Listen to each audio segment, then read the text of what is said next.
My wife's sister needs a kidney, and my wife wants me to pretend I'm the donor so her parents won't find out the real, agonizing truth. This isn't a hypothetical scenario. This is my life right now, and the pressure is crushing the air out of the room. My name is Ethan, and my wife Clara is usually the most honest person I know.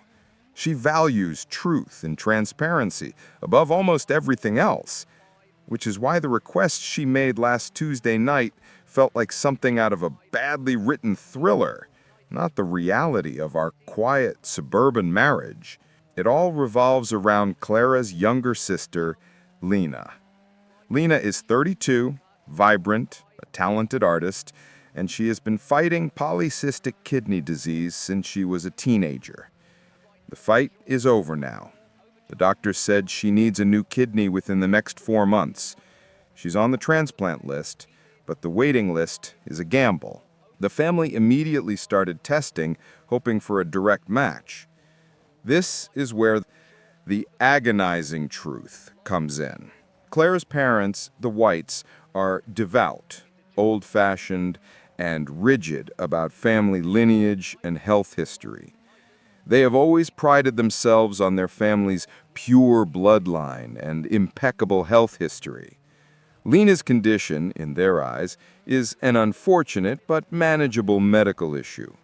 But the real truth is something they have spent 30 years burying. Lena is adopted. Lena was adopted when she was just 2 days old. The Whites never told anyone. Not their friends, not the neighbors, and certainly not Clara or Lena. Clara found out 6 months ago when she was helping her mother file some old tax documents and found the adoption papers tucked inside a secure fire safe. It was a massive shock to Clara, but she agreed to keep the secret. She understood why her mother kept it hidden. Fear of judgment, fear of the emotional fallout, fear that the family structure would collapse under the weight of the lie. But it was a lie, and lies always demand payment. The family testing for the kidney came back last week. Clara and her father were not matches. Her mother, Mrs. White, was a perfect 6 out of 6 match. It was a miracle. But the doctors ran the final pre-transplant genetic screenings, and that's when the lie finally demanded its cost. The genetic counselor called Clara first, then me, into a private room. The counselor explained that Mrs. White's genetic profile contained a rare, aggressive genetic marker, a marker that makes her an unsuitable donor for anyone outside of her immediate, genetically related offspring. Donating a kidney would put Mrs. White at severe risk of a rapid, catastrophic health decline because of her own suppressed genetic condition. In short, she could save Lena, but she would likely die doing it because Lena is not her biological daughter. The genetic marker would never have been detected if she hadn't volunteered as a donor. Clara was devastated.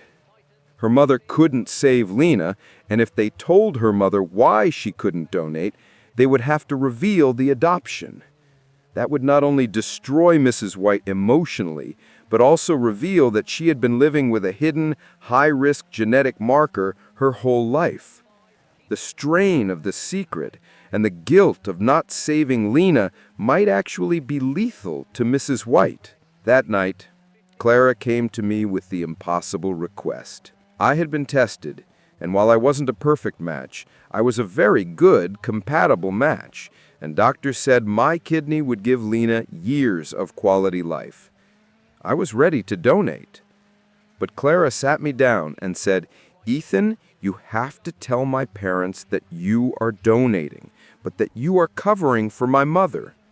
We have to tell them that Mom was the original match, but that our doctor discovered a mild, manageable problem that makes her temporarily unable to donate, and that you immediately volunteered to take her place, so she doesn't feel guilty."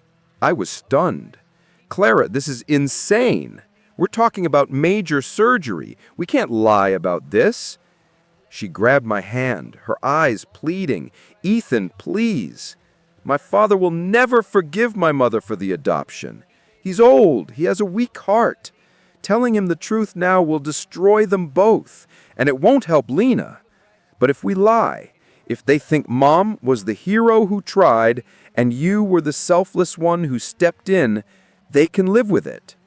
Mom saves face, Lena gets a kidney, and my family stays intact. You are saving not just Lena, but my mother's life too." The sheer magnitude of the request paralyzed me. I would undergo a life-altering surgery, willingly, but I would also have to participate in a meticulously staged deception that used my own body as the centerpiece of a family lie. The burden of that lie would rest entirely on my shoulders. I was ready to save Lena, but was I ready to become a necessary actor in a family drama with stakes this high? The fear was that the lie, ever unraveled, it wouldn't just destroy the Whites, it would destroy me. The pressure of the lie was worse than the pressure of the impending surgery. I agreed to Clara's deal, not out of cowardice, but because I understood that she was trying to protect two people at once. Her sister Lena from death, and her mother from a devastating truth that, combined with her genetic illness, likely would have killed her from shock. I was the lesser evil, the foundation upon which they could rebuild a functional version of the family. Over the next few days, we became screenwriters for a medical drama. The lie we designed was complex, requiring me to play the part of the sacrificial hero who covered for the frustrated heroine, Clara's mother. The first step was the meeting with Clara's parents. Clara arranged a dinner, the last one before I began the serious preparations for the operating room. I sat across from Mr. and Mrs. White, knowing that every word I spoke would be a protective falsehood. Clara started, her voice trembling with emotion, which was real, but for different reasons. She explained that her mother was a perfect match, and everyone was ready, but that in the final tests, the doctors had discovered a mild liver anomaly that made the risk too high for her. The pain on Mrs. White's face was genuine and deep. "Am I failing my Lena? Why can't I save her?" That was my cue to intervene, playing the part of the devoted son-in-law. I placed my hand over hers and said, "Mrs. White, you haven't failed at all. You did everything you could. The doctors told me that since I'm the closest match after you, I'm going to take your place. It's my honor to do this. Think of it as an act of love that you inspired." Mr. White's reaction was the hardest to bear. He stood up, a rigid, proud man, and embraced me with a fierceness he had never used before. He told me I was the son he never knew he needed, a man of honor and courage who was saving his family. I felt like the noblest person in the world, and at the same time, the biggest fraud. As the surgery date approached, the lie preparations became almost unbearable. We had to rehearse the story for the nurses and doctors. Clara and I had to coordinate information with Mrs. White's general practitioner so he could confirm the story of the mild liver problem. This wasn't just a moral theater, it was involving innocent people in our web of deceit. I was no longer just a donor. I was the guardian of a secret with an expiration date. The night before the surgery was the worst. Lena, my sister-in-law, was already at the hospital preparing. I was home, packing my small bag. Clara looked at me with guilt so intense it almost made me explode. "Ethan, if my mother finds out, she won't just hate us, she'll hate herself to death over the adoption lie. You are saving more than one life, but please forgive me for this." I realized my wife had put me in a position of moral control that I had never asked for. I held the power to save Lena and simultaneously to destroy her entire family with just one word of truth. I wasn't the hero her parents saw. I was the key to Pandora's box. In the midst of my anxiety, I did one thing I didn't tell Clara about. I called my family lawyer, not to protect myself legally from the surgery, but to leave a notarized letter. In that letter, I detailed the truth: Lena's adoption, Mrs. White's genetic condition, and the reason for the charade. I gave my lawyer precise instructions. If anything went wrong in the operating room, if I didn't survive the donation, that letter was to be delivered to Alex, Clara's brother. If I was going to die, I wouldn't die as a liar.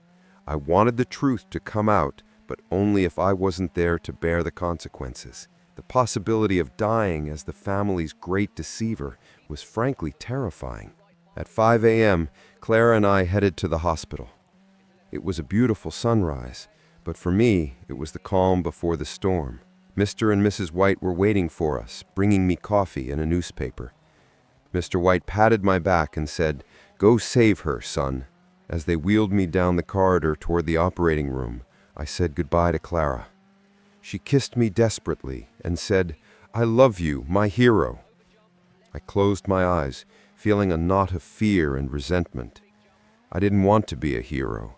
I just wanted to be an honest man who saved a life without building such a heavy lie upon his body.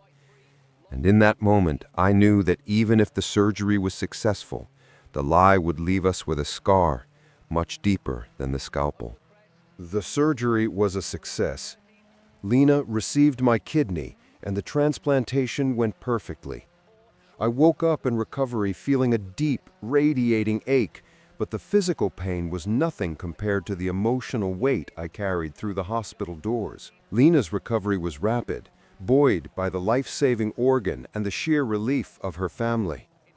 My recovery was slow and silent, complicated by the fact that the secret was also recovering inside me, demanding constant vigilance. Mr. and Mrs. White treated me like royalty. They brought me meals, sat by my bedside, and cried tears of gratitude for the selfless sacrifice I had made for their family. Every time they called me their hero, a fresh wave of resentment would crash over me. I couldn't accept their genuine thanks because I knew it was based on a fundamental, corrosive lie. They were thanking the fictional character Clara and I had created. They were thanking the shield that protected their decades-old secret, not the man who was actually suffering. The hardest part was Lena. She would visit, her color returning, her eyes bright with a future she hadn't had before. She would say, "Ethan, you didn't just save my life, you gave me my life back. I owe you everything." Her honesty was terrifying. I couldn't look her in the eye and feel genuine warmth, only pity and fear. Pity for the truth she didn't know, and fear that the truth, the adoption, her mother's hidden illness would surface after I had paid the price of the surgery. I became convinced that the kidney was not a gift of life, but a very expensive piece of collateral for a secret that wasn't even mine. The emotional toll began to fracture my marriage. Clara was relieved, yes, but she couldn't share that relief with me. Our intimacy vanished. The lie was constantly between us, a third person in our bedroom, at our dinner table. She expected me to feel triumphant, but all I felt was exploited and resentful. I had given a part of my body, endured weeks of pain and months of recovery, and yet I was obligated to carry the psychological burden of her family's historical lie. I wasn't just tired of the physical pain. I was tired of being the keeper of her mother's integrity. One night, 6 months after the surgery, I broke. Clara suggested we have dinner with her parents, a celebration of my full recovery. I looked at her and said, "I can't look at your father one more time and listen to him call me son for saving his wife's secret. You asked me to save your family, Clara, but you didn't ask me if I was willing to destroy ours in the process." I realized the problem wasn't the deception itself, but the fact that the lie was permanent. We had sealed ourselves into a lifetime commitment to protect a family that wasn't even genetically whole, and Clara couldn't see the damage it was doing to us. She saw the lie as a temporary necessary evil. I saw it as a perpetual open wound. Our marriage is now a careful, quiet truce. We are united in the commitment to Lena's health and the secrecy, but we are estranged in almost every other way. We rarely speak about the surgery, and never about the truth. The story of my selflessness has become a fixed legend in the family. I am forever immortalized as the perfect son-in-law, the man who stepped in for the frail Mrs. White. I often think about the letter I left with my lawyer. That letter, detailing every agonizing truth, is still sitting in his safe. I keep it there, not as a threat, but as my own small act of moral survival. It is the only place where the truth exists fully and officially, the only place where I am not the hero, but the complicated participant in a devastating family drama. I traded a part of my body for my sister-in-law's life, but I traded my peace for my wife's family structure. I learned that sometimes the greatest sacrifices we make aren't just physical. They're the compromises we make with our own conscience, and those are the sacrifices that cost the most to live with. The kidney is gone, but the scar of the lie remains.